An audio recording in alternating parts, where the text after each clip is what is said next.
प्यारे बच्चों, Hindi online class में आपका स्वागत है। भाग 1 में हमने आपको गद्य खंडों की व्याख्या समझाई थी। शेष बचे हुए गद्य खंडों की व्याख्या ध्यान से देखिएगा। अपनी कॉपी पेन पेंसिल को साथ में अवश्य रखिएगा, किताब को खोल के रखिएगा ताकि आपको अच्छे से समझ में आए और आप पूछे जाने पर इसमें से प्रश्नों के उत्तर अपने आप अच्छे से सरलता से दे सकें। ठीक है ना। दूसरी बात, पहली बात क्या थी जो आपको भी पहले वीडियो में हमने आपको पढ़ाई थी। दूसरी बात जो इस संबंध में विचारणीय है वह यह है कि संस्कृति अथवा सामूहिक चेतना ही हमारे देश का प्राण है। हमारे देश का प्राण किसे कहा गया है? संस्कृति अथवा सामूहिक चेतना। ये हमारे देश के क्या है? प्राण है। इसी नैतिक चेतना के सूत्र से हमारे नगर और ग्राम, हमारे प्रदेश और संप्रदाय, हमारे विभिन्न वर्ग और जातियां आपस में बंधी हुई हैं। जहां उनमें से और सब तरह की विभिन्नताएं हैं, वहां उन सब में एकता है। इसी बात को ठीक तरह से पहचान लेने से बापू ने जनसाधारण को बुद्धिजीवियों के नेतृत्व में क्रांति करने के लिए तत्पर करने के लिए इसी नैतिक चेतना का सहारा लिया था। अहिंसा, सेवा और त्याग की बातों से जनसाधारण का हृदय इसलिए आंदोलित हो उठा क्योंकि उन्हीं से तो वह शताब्दियों से प्रभावित और प्रेरित रहा है। जनसाधारण के हृदय में उनकी धड़कती चेतना को क्रांति की शक्ति बनाने के लिए बापू की दूरदर्शिता थी और इसी में उनकी सफलता थी। लेखक क्या कह रहे हैं? लेखक कहना चाह रहे हैं कि जो जैसे हमारा समाज में बहुत निर्धनता भी थी, अन्याय भी था, अत्याचार भी था, उसको मिटाने के लिए अब ये तो था कि लोगों के अंदर हमें जो स्वार्थ है उसको छुड़वाना होगा, उसे छोड़ना होगा उन्हें, और सामूहिक भावना से ही हमें कार्य करना होगा, तब कहीं हम आगे बढ़ सकते हैं। ये गांधी जी ने अच्छी तरह से जान लिया था। इसलिए भारतीय समाज और भारत देश जो था, जो भी उस पर अत्याचार हो रहे थे, जो भी उसको कष्ट मिल रहे थे, उन्हीं के कारण फिर से संघर्षों का जन्म हुआ। इसलिए लेखक का कहना है कि दोबारा ये संघर्ष ना हो, दोबारा ये क्रांति ना हो, दोबारा ऐसा ना हो, उसके लिए हमें क्या करना है? उसके लिए क्या करना है? लोगों के अंदर सामूहिक रूप से एक भावना भरनी है, संस्कृति की भावना भरनी है। उसका उपाय एक ही है कि उसे दोहराया ना जाए। फिर से हमें आर्थिक परिवर्तन लाना होगा, अर्थव्यवस्था अच्छे से तैयार करनी होगी, त्याग की नींव रखनी होगी, क्योंकि त्याग के बिना कोई व्यक्ति नहीं कर सकता एक दूसरे के लिए कुछ भी। ये हमारी भारतीय संस्कृति का सबसे मूल आधार क्या था? त्याग। जब हम त्याग अपने अंदर रखेंगे तो हम कुछ कार्य कर सकते हैं, क्योंकि हम स्वार्थ में रहेंगे तो हम कुछ नहीं कर सकते हैं। तो कहा इसी को करने के लिए लोक कल्याण की भावना नहीं होनी चाहिए, यह हर किसी के। तो कहा कि क्या किया जाए? तो कहा कि ऐसी लोक कल्याण की कसौटी परखनी चाहिए। कैसे परखनी चाहिए? क्योंकि अब हम आज तो स्वार्थी हो गए हैं, प्रत्येक हमारा व्यक्ति यहाँ पर स्वार्थ पे आधारित हो गया है। भारतीय समाज अगर देखा जाए तो हर कोई स्वार्थी बन गया है। तो कहा है लोगों में फिर से जन जागृति उत्पन्न की जाए। कैसे? लोगों की भावना समझ गए थे कि ये लोग संस्कृति से बंधे हुए हैं, इससे अलग नहीं जाएंगे। उस संस्कृति का पाठ पढ़ाना शुरू कर दिया। फिर से कर्तव्यों का पालन किया जाए, ये सिखाया। फिर से बलिदान किया जाए, अधिकार प्राप्त किए जाए, कर्तव्यों का पालन किया जाए, ये सब उन्होंने सिखाना शुरू कर दिया। और जब प्रत्येक व्यक्ति कार्य का मूल्यांकन कर्तव्य और कहते ना सेवा भाव रूपी तराजू से करेगा ना, तो देश आगे उन्नति को प्राप्त होगा। हमारी भारतीय संस्कृति का मूलभूत जो चेतना फिर से कार्य करने लगेगी। ये महात्मा गांधी समझ गए थे। ठीक है ना बच्चों, आगे देखिए।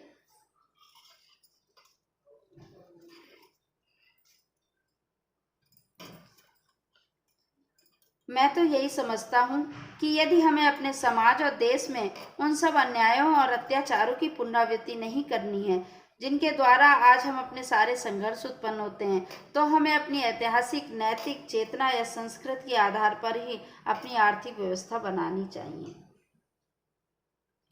ठीक है ना। अर्थात उसके पीछे व्यक्तिक लाभ और भोग की भावना प्रधान न होकर व्यक्तिक त्याग और सामाजिक कल्याण की भावना ही प्रधान होनी चाहिए। हमारे प्रत्येक देशवासी को अपने सारे आर्थिक व्यापार उसी भावना से प्रेरित होकर करने चाहिए। व्यक्तिक स्वार्थों और स्वतत्वों पर जोर न देकर व्यक्तिक कर्तव्य और सेवा निष्ठा पर जोर देना चाहिए। हमारी प्रत्येक कार्रवाई इसी तराजू पर तौली जानी चाहिए। किसी भी क्रिया के पीछे जो भावना निहित होती है उसका बड़ा प्रभाव हुआ करता है और परिणाम भी, यद्यपि देखने में क्रिया का रूप एक ही क्यों ना हो, एक छोटे से उदाहरण से स्पष्ट हो जाती है कि एक सम्मिलित परिवार है जिसका प्रत्येक व्यक्ति इस नैतिक चेतना से काम करता है कि उसका कर्तव्य है कि सभी व्यक्तियों को अधिक से अधिक सुख पहुंचा सके और प्रत्येक व्यक्ति पूरी शक्ति लगाकर जिसका भी उपार्जन किया जा सकता है करता है। सबका सामूहिक उपार्जन मान लीजिए कि एक रकम होती है, जिससे अधिक उपार्जन करने की शक्ति परिवार में नहीं हो, उसी परिवार का प्रत्येक व्यक्ति इस भावना से काम करता है कि उसको अपने सुख के लिए अधिक से अधिक उपार्जन करना चाहिए। उपार्जन करता हो तो भी सब व्यक्तियों का सामूहिक उपार्जन उतना ही होगा जितना कि प्रथमोक्त स्थिति में, और सामूहिक संपत्ति दोनों स्थितियों में बराबर होगी। उसका बराबर बंटवारा कर दिया जाए तो प्रत्येक को बराबर ही सुख होगा। क्या कह रहा है लेखक?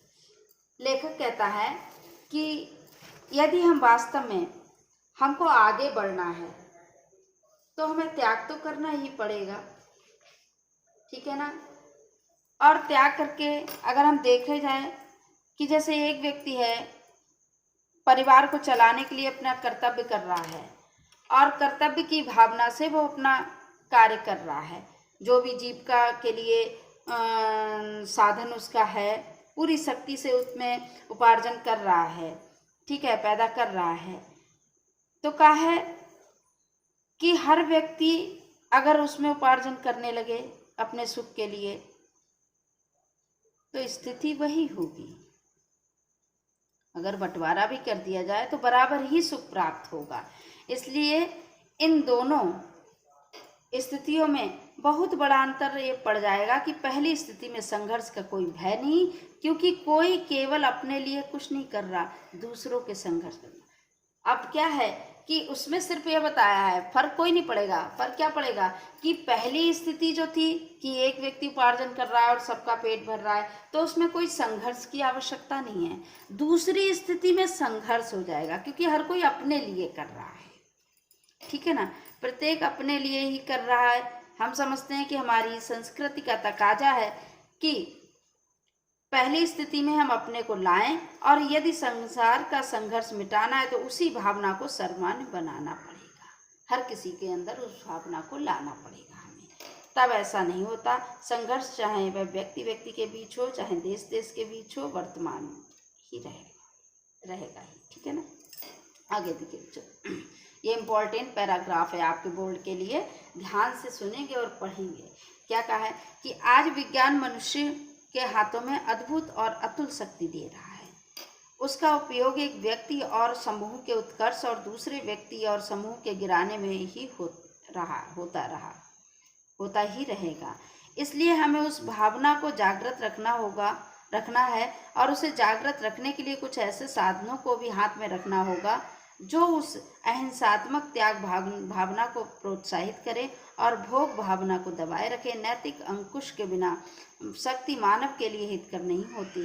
वह नैतिक अंकुश, ये चेतना या भावना ही दे सकती है, वही उस शक्ति को परिमित भी कर सकती है और उसका उपयोग को नियंत्रित भी। लेखक क्या कह रहे हैं? लेखक यहाँ पर ये समझाना चाह रहे हैं कि देखिए, आज जो विज्ञान है, वैज्ञानिक युग है, सब जानते हैं विज्ञान के बिना आज बेकार है, और विज्ञान का बोलबाला है। हर जगह देखा जाए तो विज्ञान ही विज्ञान दिखाई देता है। चल रहे हैं तो विज्ञान, घर में खाना बन रहा है तो विज्ञान के द्वारा कपड़े धुल रहे हैं तो भी विज्ञान का ही प्रयोग है। तो ये सब विज्ञान का ही प्रयोग है, विज्ञान की ही देन है। तो लेखक यहाँ पर ये कहना चाहता है कि आज विज्ञान जो है अद्भुत और अतुल शक्ति दे रहा है। अतुल जिसे जानते हैं ना, असीम, जिसे तौला नहीं जा सकते हैं, लिख सकते हैं बच्चों, असीम लिख सकते हैं, या जिसको तौला नहीं जा सकता है, ठीक है, दे रहा है, जिसका प्रयोग एक व्यक्ति समूह के उत्कर्ष, और उत्कर्ष कहते हैं ना उन्नति, ठीक है, उन्नति, और दूसरे व्यक्ति और समूह को गिराने में ही रहेगा, ठीक है। लेखक क्या कहना चाहता है? लेखक कह रहा है कि आज का जो युग है, आधुनिक युग है, वैज्ञानिक युग कहा जाता है इसे, ठीक है, बड़ी शक्तियां दे रहा है, असीमित शक्तियां दे रहा है। इतनी शक्तियां मानव के पास है, घर बैठे वो कुछ भी कर सकता है। भाई हम यहाँ फोन से बात कर रहे हैं और आप तक ये बात पहुंच रही है, विज्ञान है। ये जो विज्ञान है जो आपको हमारी बात आप तक पहुंचा दे रहा है, ये विज्ञान है, तभी तो आप पढ़ रहे हैं। तो कहा है कि आज वैज्ञानिक युग है, लेकिन कुछ लोग तो उसका उपयोग उन्नति के लिए करते हैं और कुछ लोग उसका प्रयोग दूसरों को गिराने के लिए करते हैं, उसकी अवनति करने के लिए करते हैं। ये सबसे बड़ा कष्टदायक है। तो लेखक कहता है कि कुछ लोग तो उन्नति करने में इसका प्रयोग करते हैं और कुछ लोग दूसरों को गिराने में करते हैं। इसलिए लेखक का कहना है कि विज्ञान की शक्ति प्राप्त करते प्रत्येक व्यक्ति, समूह या राष्ट्र, विपक्षी व्यक्ति, समूह, राष्ट्र को हानि पहुंचाते हैं, उसे नष्ट कर देने के प्रयास में लगा हुआ। जो भी हमारे विद्रोही लोग हैं उस विज्ञान की ही बदौलत सब कुछ नष्ट करने पे लगा हुआ है। इसलिए हमें जागृत करना होगा, इनमें हमें नैतिकता का भाव लाना होगा, इनमें हमें जो नैतिकता है वो जगानी होगी, ऐसी भावना विकसित करनी होगी, ऐसी भावना विकसित करने की आवश्यकता होगी कि जो नैतिक मूल्यों में सबसे बड़ा क्या है? त्याग की भावना है। पहले हमें इनके अंदर त्याग सिखाना होगा, और यही भावना जो है, अगर जिसके अंदर त्याग होगा तो वो जो विनाश है, भोग भावना है, उसको रोक सकेगा। जो विनाश है उसको रोक सकेगा। और यदि स्वार्थ में रहा व्यक्ति, अपने ही भोग में रहा, तो वो दूसरों के विनाश में ही लगा रहेगा। इसलिए लेखक का कहना है कि जब तक अगर हम स्वार्थी बने रहे, तब तक हमारे अंदर ये भावना उत्पन्न नहीं हो सकती है, अहिंसात्मक त्याग की भावना नहीं उत्पन्न होगी। जब हम स्वार्थ से प्रेरित होकर भोग करेंगे तब तक ये नहीं उत्पन्न हो सकता है। हमें सबसे पहले स्वार्थ को त्यागना होगा। इसका एक ही उपाय है, क्या है? नैतिक अंकुश, नैतिकता की भावना होना, ठीक है ना। नैतिक अंकुश होना जरूरी है, और नैतिक अंकुश के बिना विज्ञान की शक्ति मनुष्य के लिए क्या नहीं होगी? लाभकारी नहीं होगी, नैतिक अंकुश के बिना। क्योंकि जब तक नैतिक अंकुश नहीं होगा वो दूसरे का कभी भला नहीं सोच सकता है, और वह उस शक्ति के बल पर दूसरों का अधिकार भी छीनेगा, दूसरों को कष्ट भी पहुंचाएगा। वो ये भी नहीं सोचेगा क्या उचित है, क्या अनुचित है, क्या पाप है, क्या पुण्य है, क्या धर्म है, क्या अधर्म है, कुछ नहीं सोचेगा, डरता ही नहीं है। लेकिन नैतिक अंकुश जब होता है तो उसे ये सब करने से रोकता है। नैतिक अंकुश उसे रोकता है, परिमित मतलब सीमित करता है, उसे रोकता है, वहां पर बांध देता है कि नहीं ऐसा नहीं करोगे। उसी से डरकर विज्ञान की जो शक्ति का है उपयोग वो सीमित मात्रा में करता है, कभी असीमित नहीं करता है, और नियंत्रित होता है। इसी प्रकार देखा जाए कि नियंत्रण उस प्रकार करता है उसका विनाश के लिए उपयोग ना किया जा सके, और नियंत्रण कर लेता है। ये नैतिक अंकुश होना अनिवार्य है, ठीक है ना। आगे देखिए बच्चों, वर्तमान युग में भारतीय संस्कृति के समन्वय के प्रश्न के अतिरिक्त ये बात भी विचारणीय है कि भारत की प्रत्येक प्रादेशिक भाषा की सुंदर और आनंदप्रद कृतियों का स्वाद भारत के अन्य प्रदेशों के लोगों को कैसे चखाया जाए। मैं समझता हूँ कि इस बारे में दो बातें विचारणीय हैं। क्या इस संबंध में यह उचित नहीं होगा कि प्रत्येक भाषा की साहित्यिक संस्थाएं उस भाषा की कृतियों को संग लिपि अर्थात देवनागरी में भी छपवाने का आयोजन करें? मुझे विश्वास है कि कम से कम जहाँ तक उत्तर की भाषाओं का संबंध है, यदि वे सब अपनी कृतियों को देवनागरी में भी छपवाने लगें तो उनका स्वाद लगभग सारे उत्तर भारत में लोग आसानी से ले सकेंगे, क्योंकि इन सब भाषाओं में इतना साम्य है कि एक भाषा का अच्छा ज्ञाता दूसरी भाषाओं की कृतियों को स्वल्प परिश्रम से समझ जाएगा। लेखक का कहना है कि जो हमारी संस्कृति है उसे हर किसी देश की देवनागरी लिपि में छपाया जाए और उन तक पहुंचाया जाए, ताकि वो इस संस्कृति को अच्छे से पढ़ सकें, उसे समझ सकें और लोगों तक ये ज्ञान पहुंच सके, जिससे कि हर कोई इसे समझकर इस संस्कृति के सहारे से फिर से मानवता का निर्माण हो जाएगा। ठीक है ना? कैसे? क्योंकि वर्तमान में अगर देखा जाए, विज्ञान का है प्रचार प्रसार, पाश्चात्य संस्कृति की जो हवा चल रही है ना, उससे हमारी संस्कृति को बिल्कुल अलग कर दिया है। अगर वर्तमान में देखा जाए, बड़ा विचारणीय प्रश्न है, जो विदेशों की आव हवा चल रही है उससे हमारी क्या है, संस्कृति को बिल्कुल अलग कर दिया है। हर किसी के ऊपर एक पाश्चात्य संस्कृति का प्रभाव पड़ने लगा है और एक व्यक्ति जो है दूसरे व्यक्ति को नीचा दिखाने में लगा हुआ है। सोचता है आज मेरे पास ये है तो उसके पास कैसे नहीं होनी चाहिए, या उसके पास है तो मेरे पास क्यों नहीं है। हर कोई नीचा दिखाने में लगा हुआ है। तो लेखक कहना चाहता है कि हमारी जो साहित्यिक रचनाएं हैं, कृतियां हैं, वो इस संबंध में बड़ा महत्वपूर्ण भूमिका निभा सकती हैं। क्या प्रत्येक प्रादेशिक जो भाषा में अनेक आनंद प्रदान करने वाली जो व्यक्ति की विचारधारा है ना, उसमें परिवर्तन करके नैतिकता और चरित्र का विकास करने वाली ये जो साहित्यिक कृतियां उपलब्ध हैं, उनको क्या किया जाए, जो उपलब्ध साहित्यिक कृतियां हैं उनको उपलब्ध करके उनकी देवनागरी लिपि में उनको छपवाया जाए और वहाँ पर उनकी प्रादेशिक भाषा में छपी हुई किसी कृति का जो बड़े आनंद के साथ उसे पढ़ के आनंद ले सकते हैं। हर कोई अपनी भाषा से उसे समझ सकता है। इसलिए ज्ञान विज्ञान को जो दूसरे प्रदेशों के लोग पहचानने के लिए इन कृतियों को दूसरी भाषाओं में अनुवाद किया जाना बहुत आवश्यक है। ये लेखक कहना चाहता है उनकी भाषा में उसे कर दिया जाए, छपवा दिया जाए, तो ये संस्कृति हमारी वहाँ तक पहुँच जाएगी, लोग समझ सकेंगे, सीख सकेंगे।